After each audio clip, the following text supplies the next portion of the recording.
ओम शांति। रात्रि क्लास है 24/12/68। अज्ञान काल में भाई भाई होकर याद पड़ता है, चाचा चाचा होकर याद पड़ता है, मामा काका याद पड़ता है, और यहाँ तो तुमको बाप टीचर सदगुरु याद पड़ेगा। ऐसे है तो एक ही, वही एक है जो राजयोग सिखाते हैं। यहाँ पहले मूल बात है पवित्र बनने की। बाप को याद करना है पवित्र बनने के लिए। पवित्र बनेंगे फिर राज्य पद पावेंगे। अभी तुम राज ऋषि हो। जो ऋषि होते हैं वो पवित्र होते हैं।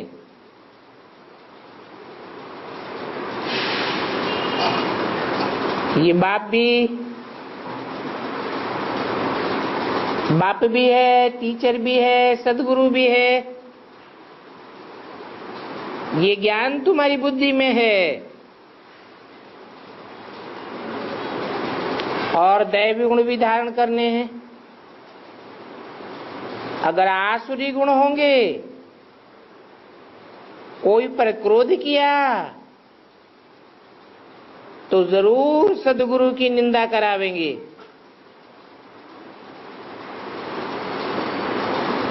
हमको नई दुनिया में मर्तबा पाना है तो बहुत ऊंच पद है। ऐसा कोई काम नहीं करना चाहिए जिससे बाप की निंदा हो जाए। कोई क्रोध किया तो कहेंगे इनको भगवान पढ़ाते हैं क्या? इनको भगवान पढ़ाते हैं, फिर इनमें भूत कहां से आया? कोई में क्रोध का भूत है, देह अहंकार का भी भूत है। ये है ही आसुरी भूतों की दुनिया। परंतु तुम बच्चों को तो अभी दैवी गुण धारण करने हैं। अपने पर बहुत नजरदारी रखनी है। सावधान न होने से घाटा पड़ जाता है। तो मेहनत बहुत है। उल्टा कर्म करेंगे, श्रीमती के बरखिलाफ चलेंगे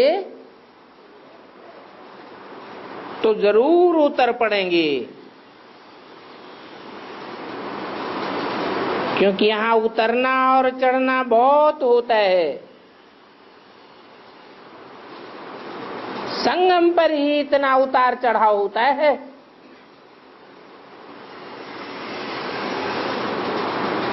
माया उतारती भी है, बाप चढ़ाते हैं। चढ़ने के लिए दैवी गुण चाहिए।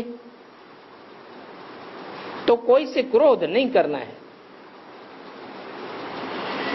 क्रोध करेंगे तो निंदा करावेंगे, फिर ऊंच पद कैसे पावेंगे? फर्क तो पड़ जाता है। कर्म का भोग तो होता ही है। बाप तो स्वर्ग में ले जाते हैं।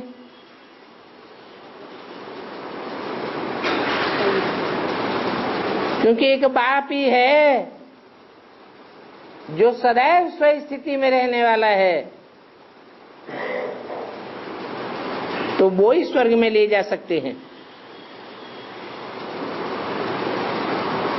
फिर कोई गरीब बनते हैं, कोई साहूकार बनते हैं। जैसा जैसा कर्म करेंगे ऐसा पद पावेंगे। तो यहां कर्मों के ऊपर बहुत खबरदारी रखनी है। तुम पार्टधारी हो ना। रावण राज्य में तुम्हारे कर्म विकर्म बन जाते हैं।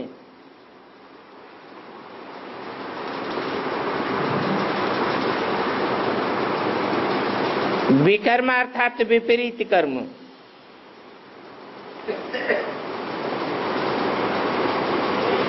काहे के विपरीत? श्रीमत के विपरीत कर्म बन जाते हैं, क्योंकि वहां श्रीमत देने वाला बाप तो होता ही नहीं। और ही उल्टी मत देने वाला रावण है। रावण अनेक मत देने वाला है। तो रावण को अनेक सिर दिखाते हैं, राम को एक सिर दिखाते हैं। अभी रावण बिल्कुल तमो प्रधान है।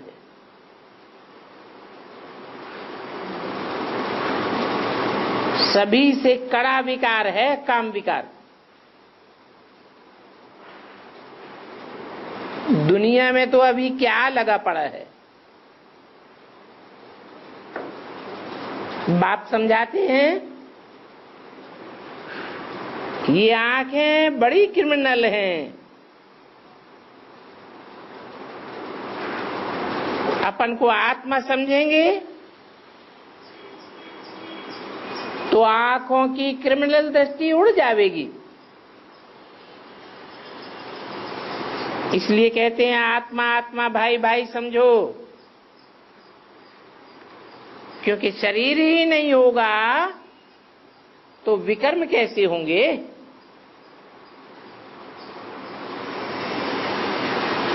अशरीरी होने की मेहनत करनी है। और दैवी गुण भी बहुत चाहिए। पक्का आत्माभिमानी बनो तब कर्मातीत अवस्था हो, फिर तुम ऊंच पद पाई सकेंगे। थोड़ा भी समझ कर जाते हैं वे स्वर्ग में तो आ जाएंगे, परंतु पापों का इतना बोझा भी तो सर पर है।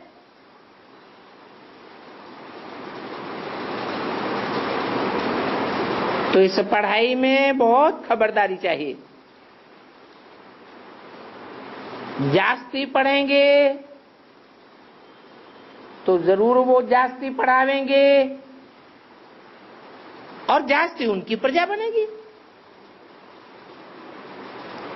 सिर्फ कहा ये तो बहुत अच्छी नॉलेज है और ऐसे कहकर फिर चले गए। कहते हम फिर आवेंगे। पैगाम मिला, वो बेहद का बाप है, उनको याद करना है। तो इतना भी अगर समझ लिया तो स्वर्ग में जरूर आ जाएंगे। परंतु यहां ऊंच पद पाने का पुरुषार्थ कराया जाता है। तुम तो सारे विश्व की बादशाही पाते हो और पाते भी हो सर्वशक्तिवान बाप से। अभी रावण की शक्ति देखो कैसी है, कंगाल बनाए देता है। तो बच्चों को गुप्त मेहनत करनी है। तुम्हारे रहने का स्थान भी गुप्त दुनिया है जहां आत्माएं रहती हैं। अभी तुम उस दुनिया में जाने वाले हो तो अपन को आत्मा समझना और बाप को याद करना, तो तुम जल्दी अपनी नई दुनिया में पहुंच जावेंगे, वाया शांति धाम। आत्मा ही धारण का करती है, लेप छेप आत्मा को लगता है, कोई शरीर को तो लगता नहीं है। शरीर तो खलास हो जाता है, कर्मों का लेप छेप आत्मा के साथ जाता है। अगले जन्म में ट्रांसफर हो जाता है। तो परमात्मा बाप के साथ योग रखो तो तुम्हारी आत्मा की जंग उतर जाए।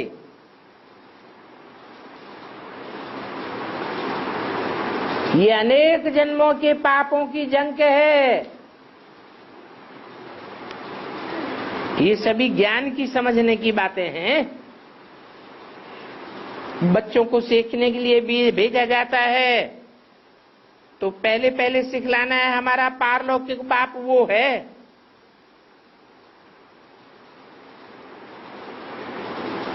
जिस पर कभी जंग नहीं लगती। क्यों नहीं लगती?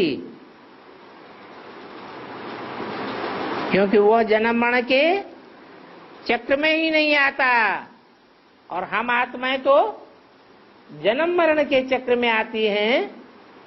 तो संग के रंग का जंक भी लगता है।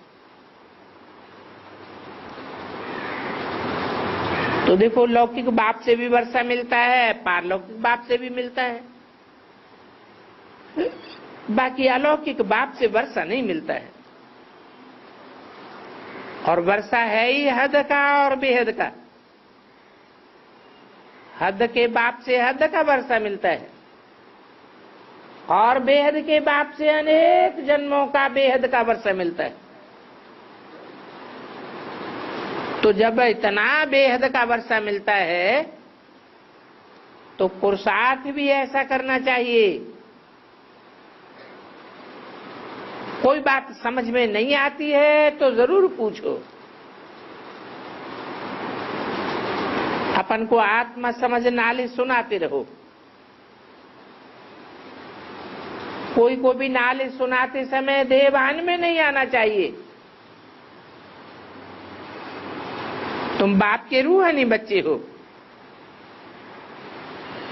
तो सभी को रूहानी बातें ही सुनाते रहो। ये स्पिरिचुअल नॉलेज है। भाइयों से यही वार्तालाप करना है। दुनियावी स्थूल बातों में तो स्थूल काम काज होता है, बस सभी स्थूल बातें ही चलती हैं। यहां तो तुमको समझाने दी जाती है। बताते हैं तुम्हारी आत्मा पतित बनी है, उसको पावन बनाना है।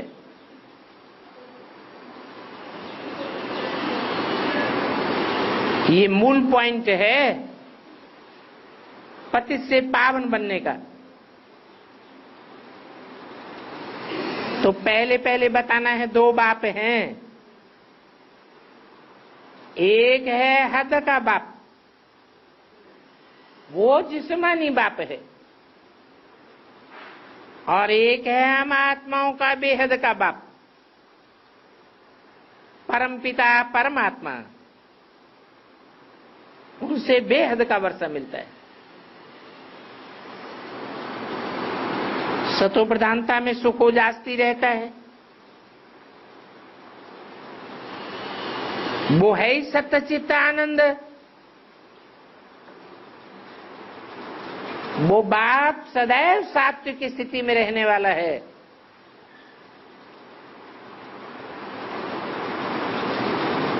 तो सारा ज्ञान तुम्हारी बुद्धि में रहना चाहिए।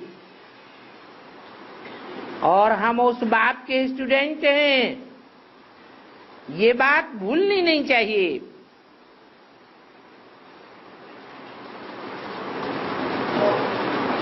आत्मा आत्मा भाई भाई समझे। जो भी भाई मिले उन भाइयों से हमेशा ज्ञान की बातें करो।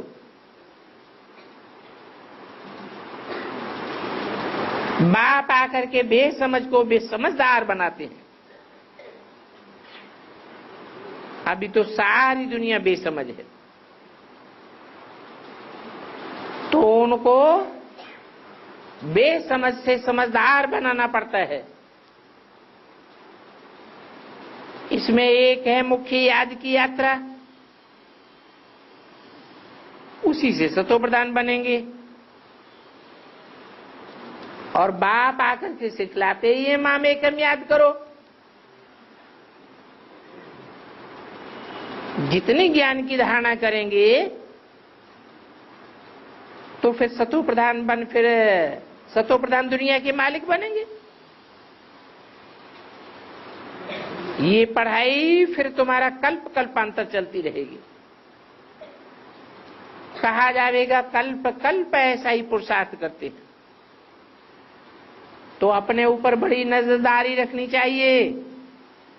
जितना जितना तुम पक्के होते जावेंगे उतना ही जास्ती सोझरा और अंधेरा कम होता जाएगा, सोझरा बढ़ता जाएगा, अंधेरा खलास होता जाएगा। 24/12/68 की वाणी का दूसरा पेज। बाकी लड़ाई तो पिछाड़ी में चलेगी। ये नॉलेज स्टूडेंट्स की बुद्धि में रहनी चाहिए। जब तक तुम पूरे ट्रांसफर न हो जाओ, पिछाड़ी में तुम साक्षात्कार भी करते रहेंगे, अपने अपने पद का भी साक्षात्कार होता जाएगा। ये गुह्य पॉइंट्स हैं। और दुनिया तो इस समय तमो प्रधान है।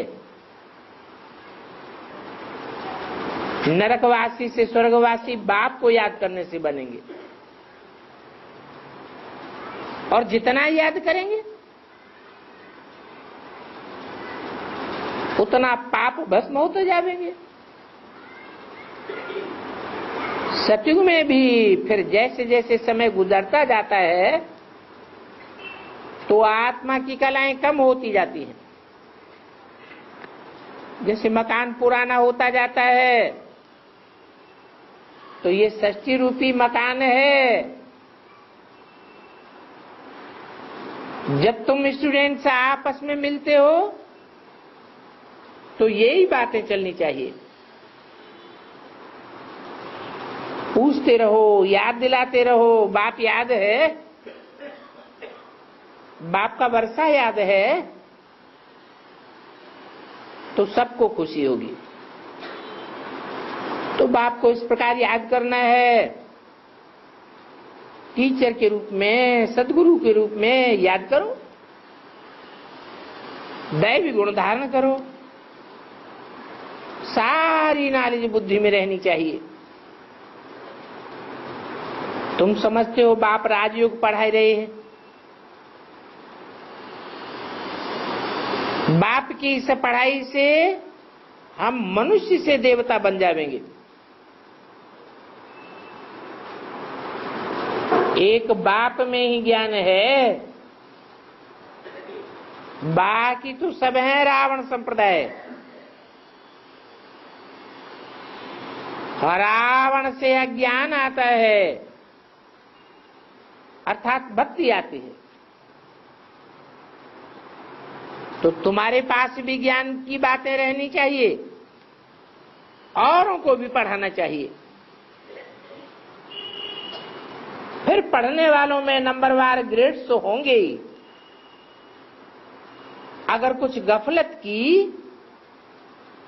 तो फर्स्ट क्लास से सेकंड या थर्ड ग्रेड में जाकर के गिरेंगे, बाकी स्वर्ग में तो जरूर आवेंगे। पद हल्का हो जाएगा, पिछाड़ी को मालूम पड़ेगा हमारी राजधानी कैसे स्थापन होती है, कौन कौन उच्च पद पाए रहे हैं, ये भी पता पड़ता जाएगा। तो तुम बच्चों को उन भाइयों का रिगार्ड रखना चाहिए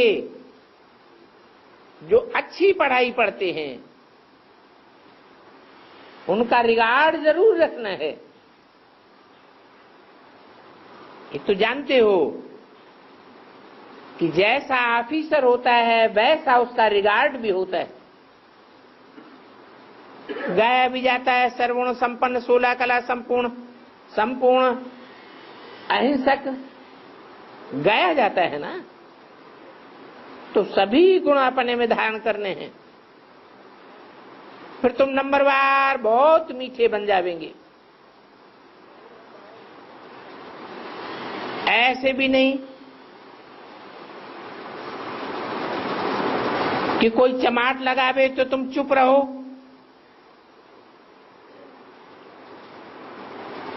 फिर चुप नहीं रहेंगे, चमाट लगा दें या उसको गाली दे देवे, क्या करें? ज्ञान सुनावे, वह और दूसरा चमाट मार देगा।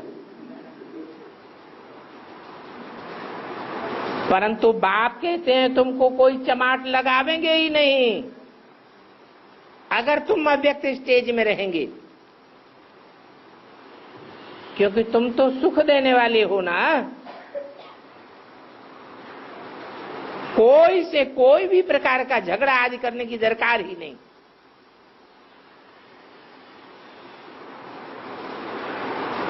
एक बात सभी को समझानी चाहिए कि अपन को आत्मा समझो,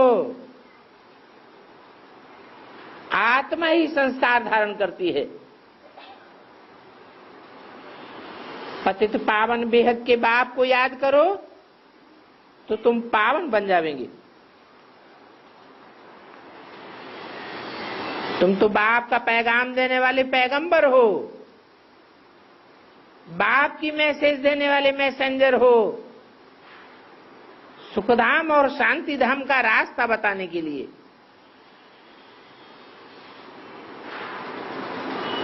तुम बच्चों की लिखते पढ़ते धंधा व्यवहार आदि करते, ये अवस्था पक्की रहनी चाहिए।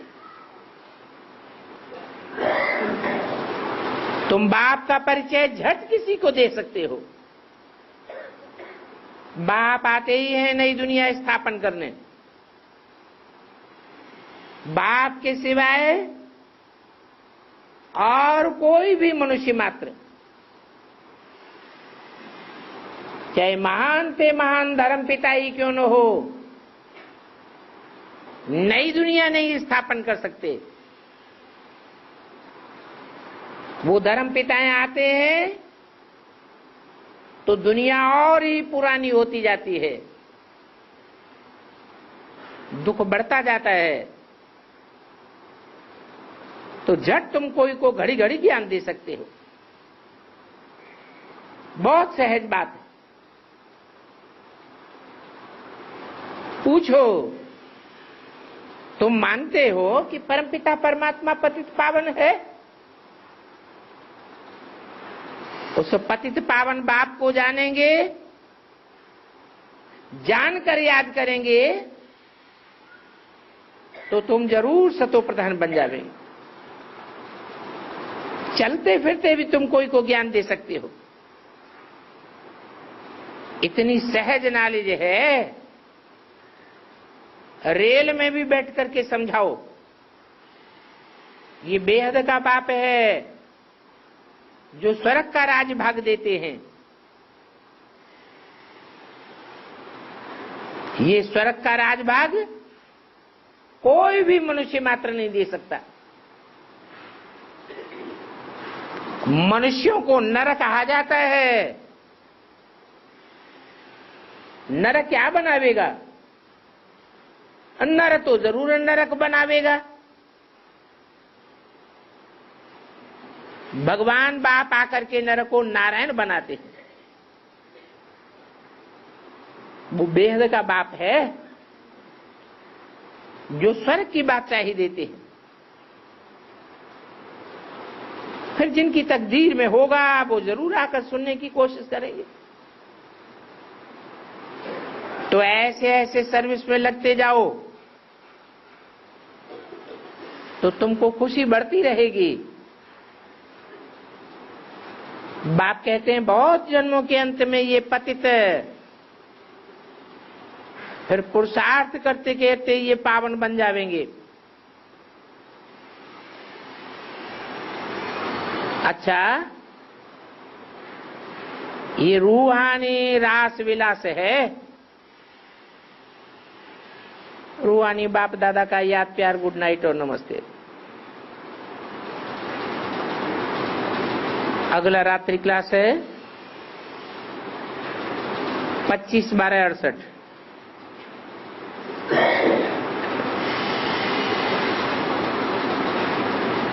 लौकिक बाप भी जब कहीं दूर से आते हैं तो बच्चों के लिए कुछ न कुछ सौगात जरूर ले आते हैं।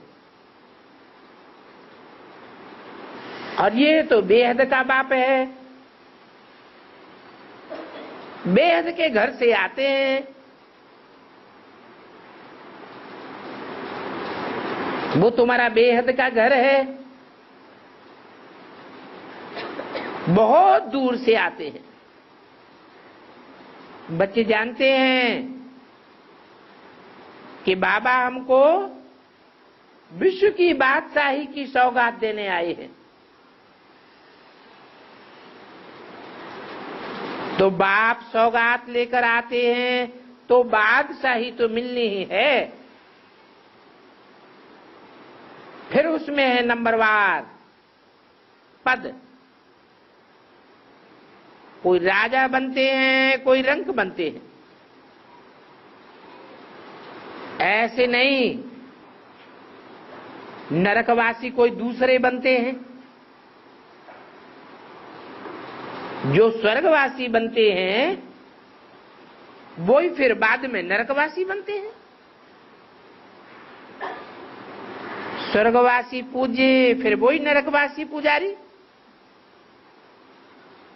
ये 84 जन्म भी भारतवासी लेते हैं।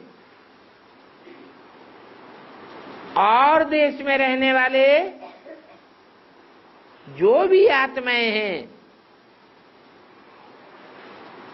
वो 84 जन्म पूरे नहीं लेती हैं। बाकी जो जितना याद की यात्रा में रहेंगे उतना अपने धर्म में, अपने देश में ऊंच पद पावेंगे। बाप समझाते हैं तुम तमो प्रधान पतित बन गए हो,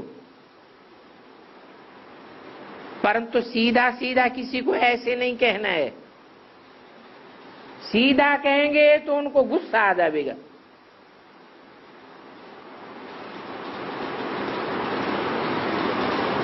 बोलो, तुम्हारे बाप दादा परदादा ये तो डिक्लेयर कर जाते हैं। मरते हैं तो कहते हैं हम स्वर्ग में जाते हैं। तो जरूर पहले नरक में थे ना। अभी तुम समझते हो हम सतयुगी सतो प्रधान थे, फिर कलयुग में तमो प्रधान है, अभी फिर सतो प्रधान बनते हैं। बाप कहते हैं तुम तमो प्रधान बन गए हो, तुम समझते हो अभी तमो प्रधान हैं, बरोबर हम कंगाल हैं। सतो प्रधान से तमो प्रधान बनते जाते हैं, जाड़ वृद्धि को पाता जाता है। तो ये ज्ञान की बात है। वृद्धि होती है तो नीचे उतरते हैं। भक्ति में कितनी वृद्धि हो जाती है। बाप आते ही है सदगति करने, सदगति होती है तो कितने थोड़े रह जाते हैं। जरूर उनकी दुर्गति होगी। जिनकी सदगति करेंगे। कोई को कहो भक्ति से दुर्गति को पाया है तो वो बिगड़ पड़ेंगे। फिर ये नॉलेज समझाई जाती है।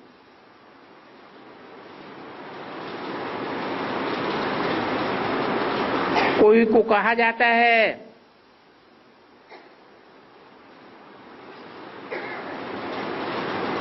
मखमल की जूती मारेंगे, ये तो लोहे का मोचरा है। नरकवासी तो सभी हैं और सभी को लोहे का मोचरा है, परंतु बच्चों में अभी इतनी समझ नहीं है। कई तो ऐसे हैं बात करने का भी ढंग नहीं है, सीधा सीधा ठोंक देते हैं। 25/12/68 की वाणी का 3रा पेज। टीचरों की भी नंबरवार नॉलेज होती है, वो हद की नॉलेज होती है, ये बेहद की है।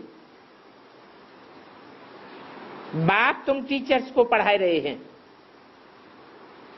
अभी तुम सभी टीचर्स हो और टीचर्स में नंबरवार होते ही हैं। दान पुण्य आदि सभी यहां ही होता है, वहां तो इन बातों का नाम निशान नहीं होगा। बाकी रस्म ही और है। तो बच्चों को बाप और टीचर झट याद आना चाहिए। एक लक्ष्मी नारायण में देखो कितनी ताकत है, सारे विश्व पर राज्य करते हैं। नहीं तो सारे विश्व पर हिस्ट्री में कोई ने राज्य नहीं किया है। तुम बाप को याद करते करते कितने शक्तिशाली बन जाते हो। राजाओं को प्रजा हमेशा अन्नदाता कहती है।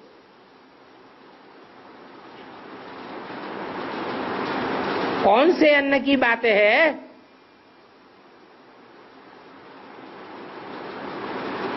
अन्न खाने की चीज है, पानी पीने की चीज है। तो ये तुम्हारा ज्ञान जल है, पीने की चीज, और याद है अन्न। जिनको अन्नदाता कहा जाता है उन राजाओं ने जरूर याद बहुत किया होगा, बहुत याद का स्टॉक इकट्ठा किया होगा। समझते हैं इनके कारण ही हमको मिलता है, और है भी ऐसे ही। कैसे कि जो बहुत याद में रहते हैं वो जन्म जन्मांतर राजाएं बनते हैं। तो इन राजाओं ने भी बाप से वर्षा लिया है। इन राजाओं की राजाई में कितनी ताकत रहती है। रसिया का जार आता था लश्कर लेकर, तो मनुष्य उससे बड़ा डरते थे। अब ये तो अंतिम जन्म की बात है, फिर भी देखो उनमें कितनी ताकत रहती है। अभी तुम तो ताकत लेते हो, बेहद की ताकत लेने वाले हो। सभी एक को रिगार्ड देंगे। कमांडर आज की कितनी बड़ी आर्मी होती है, कितना उनको रिगार्ड रहता है, परंतु यहां तो है जिस्मानी शक्ति और वहां है रूहानी शक्ति। सारी ताकत एक राजा रानी में भरी रहती है। फिर देखो उनकी कितनी पूजा होती है। अब इतनी ताकत उनको मिली कहां से? कहेंगे बाप से। कब मिली? कहेंगे इसी संगम युग पर। परंतु माया ऐसी है जो ये सब बातें भुला देती है।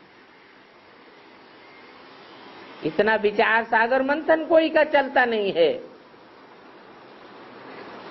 अभी तुम देखो बाप से क्या लेते हो। बाप तो नई दुनिया रचते हैं,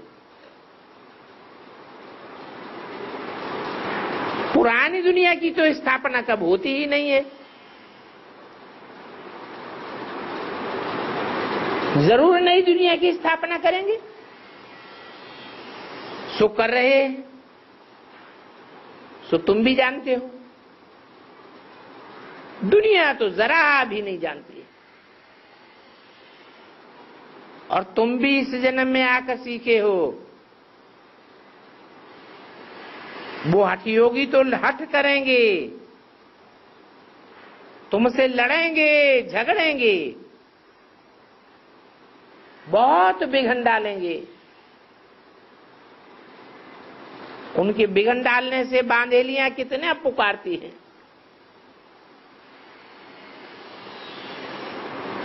उनको तो पता ही नहीं है कि स्वर्ग में कितनी पवित्रता होती है। कोई कहते हैं वहां स्वर्ग में बच्चे नहीं होंगे क्या?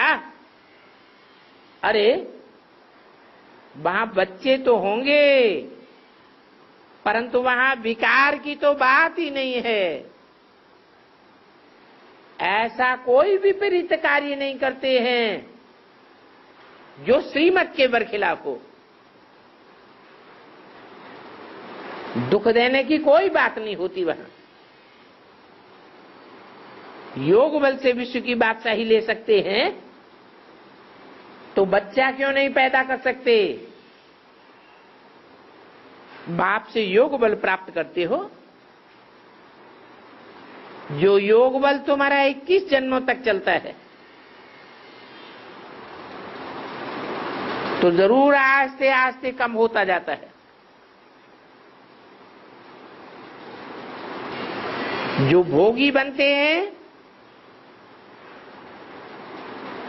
वो तो प्रवृत्ति मार्ग को जानते ही नहीं है। ये सन्यासी तो बिल्कुल नहीं जानते। तो जो जानते ही नहीं है वो राजयोग कैसे सिखावेंगे? ये नॉलेज अच्छी रीति धारण करनी है, समझाना है और समझकर सिखाना है। बोलो, वो बाप हमारा बाप भी है, बेहद का टीचर भी है।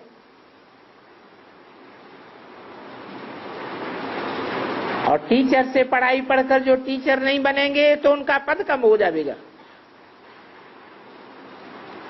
कुछ न कुछ जरूर सीखना है।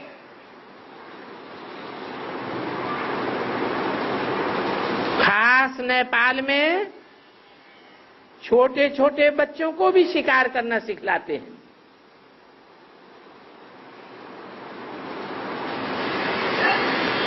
नेपाल की बात क्यों कही? और किसी दूसरे देश का नाम क्यों नहीं लिया?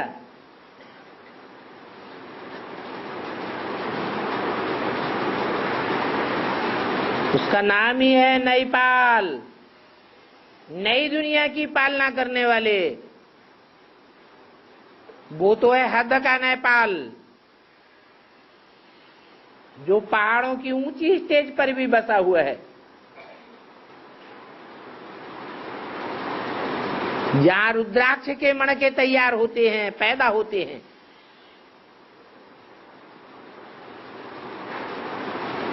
भांति भांति की जड़ी बूटियां तैयार होती हैं। तो नेपाल वालों की बात बताई, जो बेहद की नई दुनिया की पालना करने वाले हैं। वो बेहद की नई दुनिया है ही सूर्यवंशियों की।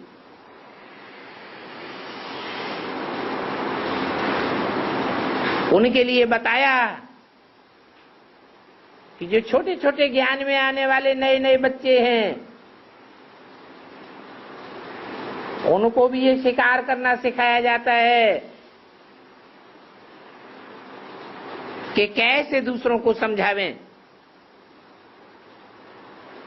जो पुरानी दुनिया से मर जावें।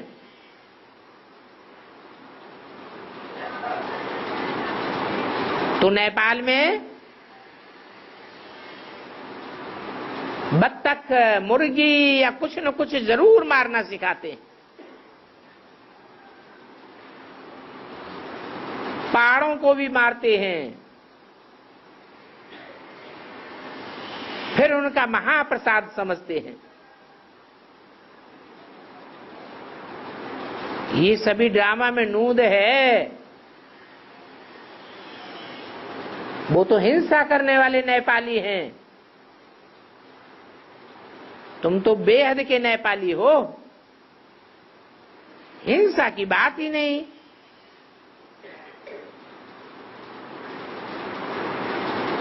तो तुमको कोई दोष नहीं दे सकते हैं।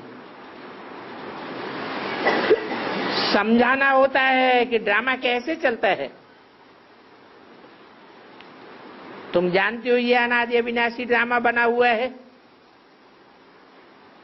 ये फिर भी हूबहू रिपीट होगा। अभी तुम बच्चों की बुद्धि में है कि ये दुनिया कितनी बड़ी है,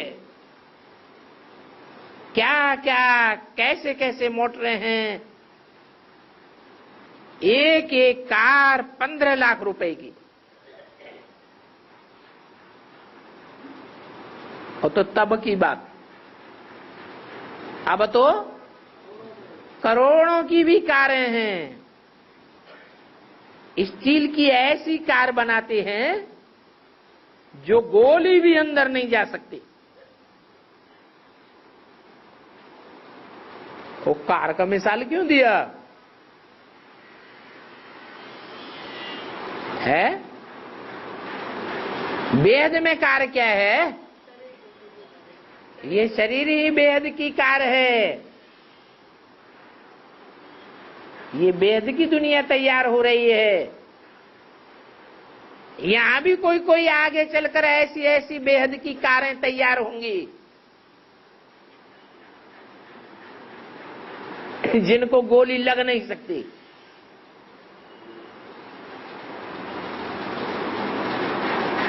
कोई न कोई हालात में जरूर उनका बचाव होता रहेगा। तो देखो अपने बचाव के लिए कैसे कैसे बनाते हैं।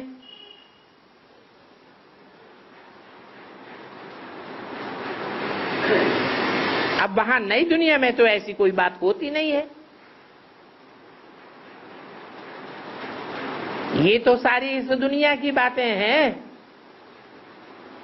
जो सुरक्षा करनी ही पड़ती है।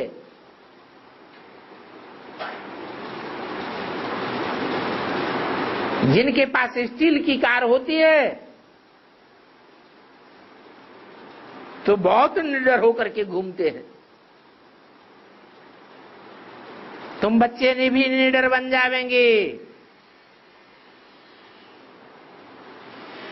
बात तो फिर भी उस दुनिया में कितना कमाल का डर रहता है, कितना रोते डकारते हैं। तुम तो सारी बातों से छूट जाते हो। गाया भी जाता है, बाप बच्चों के लिए तीरी पर बहस चलाते हैं। तीरी हथेली को कहा जाता है। कौन सी हथेली की बात है? ये बुद्ध रूपी हथेली की बात है। तो हम बच्चे स्वर्ग में जरूर आवेंगे। बुद्धि से समझने की बातें हैं। वही बात तुमको फिर टीचर बनकर के पढ़ाते। ऐसे बाप, ऐसे गुरु, ऐसे टीचर को तो निरंतर याद करना चाहिए। उसे कोई बाप टीचर सदगुरु कहा जाता है, जो ऑलमाइटी अथॉरिटी कहा जाता है। बाप आकर तुमको भी ऑलमाइटी सतो प्रधान बनाते।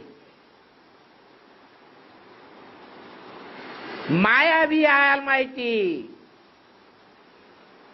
सभी को तमो प्रधान बना देती है। जैसे जानते हो टीचर में भी नंबरवार महारथी घुड़सवार प्यादे होते हैं, प्रजा में भी ऐसे नंबरवार होते हैं। कोई महारथी होते हैं, कोई घोड़े सवार, कोई प्यादे। तो कोई को समझाने की बड़ी युक्ति चाहिए। बाप ने समझाया है कि तुम्हारी समझानी ऐसी है जिसमें विघ्न भी बहुत पड़ते हैं।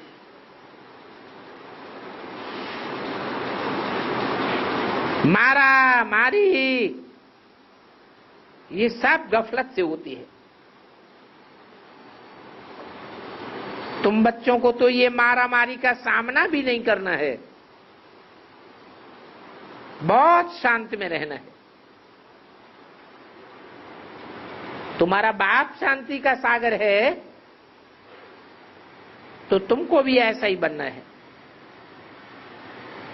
अच्छा, रूहानी बच्चों को रूहानी बाप दादा का याद प्यार गुड नाइट। रूहानी बच्चों को रूहानी बाप की नमस्ते।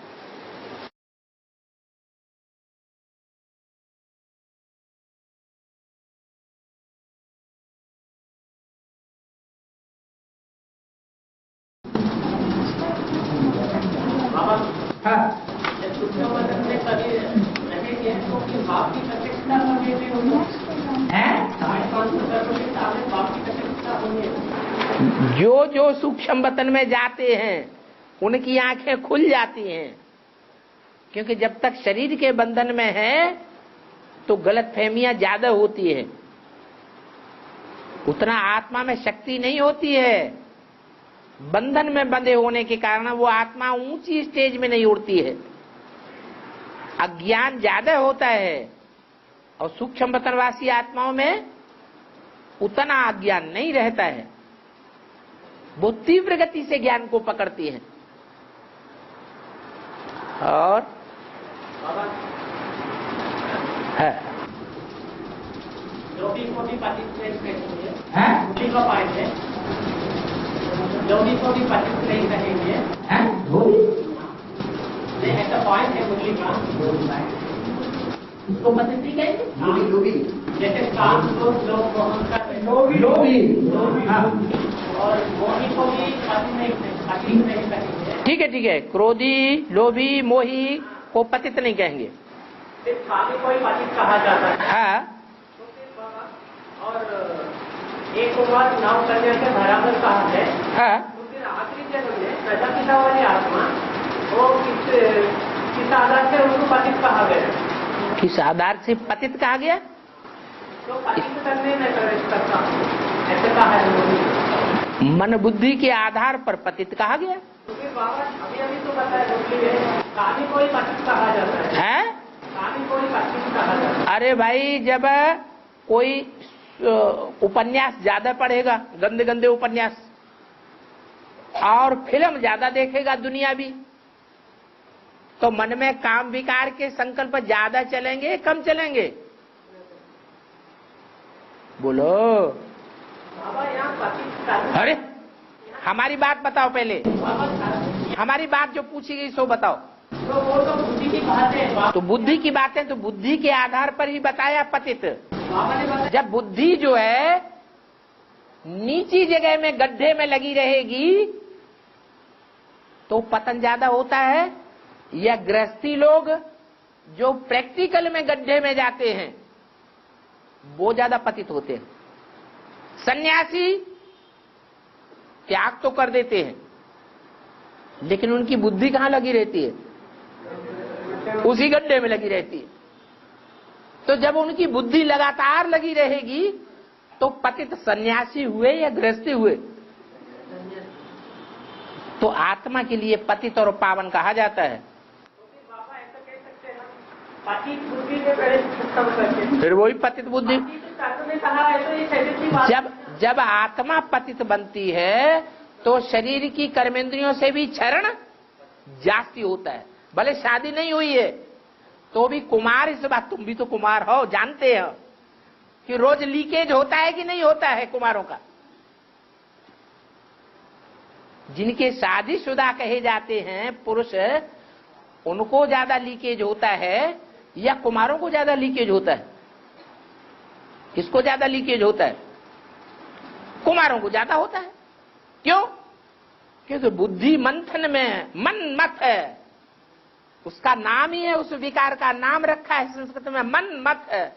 वो क्या करता है? मन को मथता है। जब मन मथा जाएगा तो इंद्रियां ढिल्ली हो जाएंगी, क्षीण होती रहती है शक्ति। तो पतित हुआ या पावन हुआ? क्या हुआ? पतित हुआ। मन पतित होगा तो तन भी जरूर पतित होगा। मन पावन बनेगा तो तन भी पावन बन जाएगा। मन के ऊपर सारा मदार है। अभी तक के जो सन्यासी हुए, हठयोगी हुए, उन्होंने शरीर के ऊपर ज्यादा ध्यान दिया योग के लिए। योग की क्रियाएं कराना है, योग सिखाना है, तो काय के ऊपर ज्यादा ध्यान दिया? तन की इंद्रियों के ऊपर, तन के ऊपर ज्यादा ध्यान दिया। कुंभक चढ़ाओ, प्राणायाम करो, ये क्रिया करो, वो क्रिया करो, आसन लगाओ, इन बातों पे ज्यादा ध्यान दिया। लेकिन ये शरीर की कर्मेंद्रियों से कनेक्टेड हैं बातें। शरीर की 10 कर्मेंद्रियों को कंट्रोल करने वाला कौन है? मन। मन मुखिया है, 11वीं इंद्रिय। इसको कंट्रोल करना किसी ने नहीं सिखाया, ये सिखाने वाला एक ही शिव बाबा है।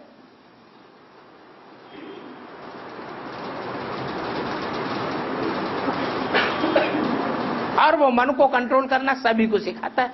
गृहस्थी हो चाहे सन्यासी हो, कुमार हो चाहे अधर कुमार हो, कुमारी हो या अधर कुमारी हो, सबको सिखाने वाला एक ही कि कैसे पति से पावन बनना है।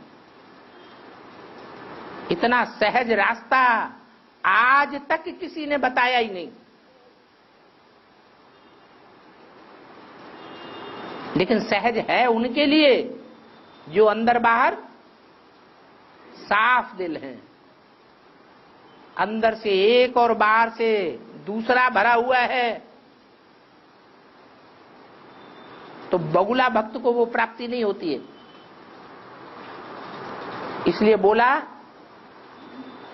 अपना पूरा पोता मिल देने वाला कोई कोटों में एक निकलता है।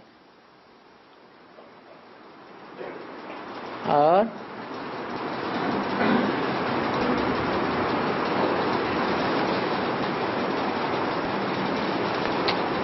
काशी को 3 देवियों से ज्यादा पवित्र बताते हैं।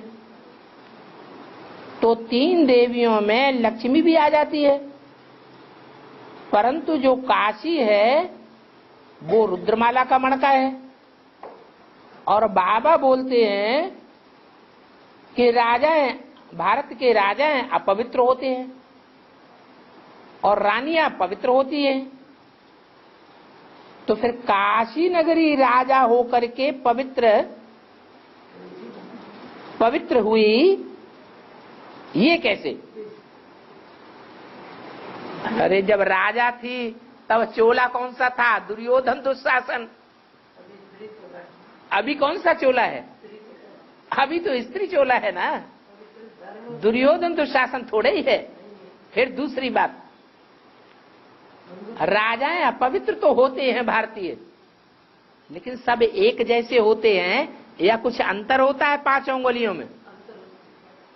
दुर्गादास राजा भी तो कोई सुना है कि नहीं सुना है? जिसने मुसलमानों की बड़ी सल्तनत को, बड़ी लड़ाई को जीत लिया, और मुसलमान लोग अपनी हरम लेकर के जाते हैं युद्ध में, तब्बू डेरा डाल करके। उनकी रानियों को, लड़कियों को, सबको युद्ध जीतने के बावजूद भी उनके घर पहुंचा दिया सुरक्षित। ये हिस्ट्री की बात है। तो ऐसे भी तो राजाएं हुए हैं।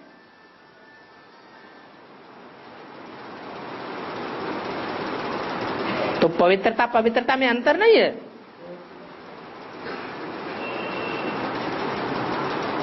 कोई राजा ऐसे हैं जो स्वेच्छा से कोई अपनी कन्याओं की शादी कर देते थे, उन्हीं के साथ अपवित्र बनते थे। अकबर की तरह तामझाम करके और दूसरों के ऊपर आक्रमण करके और गलत तरीकों से रानियां बनाना उन्हें पसंद नहीं। तो कौन से राजाएं ज्यादा पवित्र हुए?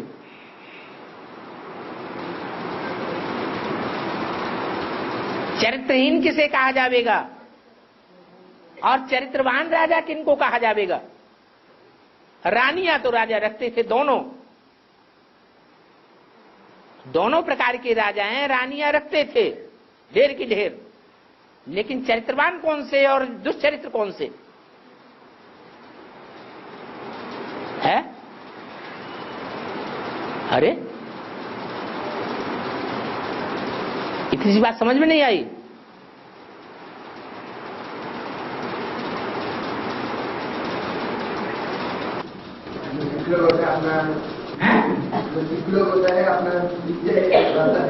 हाँ, तो उनकी पवित्रता और अच्छी है। इसलिए तो बाबा ने कहा कि देवी देवता सनातन धर्म को अगर ज्यादा फॉलो किया है पवित्रता में, तो सिर्फ एक ही धर्म है जिसने फॉलो किया है, वो सिख धर्म। बल अपनी पत्नी के साथ कितने भी अपवित्र बनते हैं तो भी औरों की पत्नी को अपवित्र नहीं बनाते। एक नारी सदा ब्रह्मचारी उनके धर्म में नूद है।